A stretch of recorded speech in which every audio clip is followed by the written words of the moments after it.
ప్రతి మనిషికి కూడా డబ్బు అనేది చాలా అవసరం. కాబట్టి నీ లైఫ్ని డిసైడ్ చేసేది డబ్బే. కాబట్టి అటువంటి డబ్బుకి నువ్వు రెస్పెక్ట్ ఇవ్వాలి, డబ్బుని సేవ్ చేసుకోవాలి. మరి డబ్బుని ఎలా సేవ్ చేసుకుంటాం? డబ్బుని సేవ్ చేసుకోవడం కోసం ఒక నోట్బుక్ పెట్టుకో. ప్రతిరోజు కూడా ఆ బుక్లో ఆ రోజు ఏం ఖర్చు చేసావో రాసుకో. ఇలా రాసుకోవడం వల్ల నీకు డబ్బు కోసం కనీస జ్ఞానము ఉంటుంది. ప్రతిరోజు నీ డబ్బు ఎలా ఖర్చు అవుతుంది అనేది తెలుస్తుంది. కాబట్టి ఇలా ఒక బుక్ మీద నువ్వు పెట్టే ఖర్చులన్నీ రాసుకో.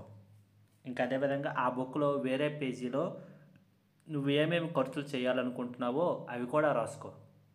ఈ విధంగా డబ్బుని జాగ్రత్తగా చేసుకోవాలి.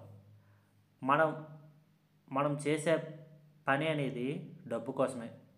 ఈ భూమి మీద తీసుకుంటే మనం రోడ్డు మీదకి కానీ బజార్కి కానీ వెళ్తే అక్కడ ఉండే మనుషులను ఒకసారి అబ్జర్వ్ చేయండి. వాళ్ళందరి లక్ష్యము డబ్బు సంపాదనే. చాలామంది లక్ష్యము డబ్బు సంపాదనే. డబ్బుని దాచుకోవడం, డబ్బుని పొదుపు చేసుకోవడం వాళ్ళ లక్ష్యంగా ఉంటుంది.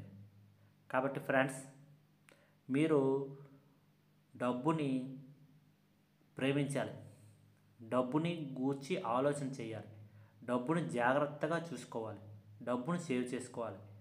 దీనికి ప్రతిరోజు కూడా ఖర్చులు రాసుకోండి. ఇంకా అదేవిధంగా డబ్బుని సంపాదించండి.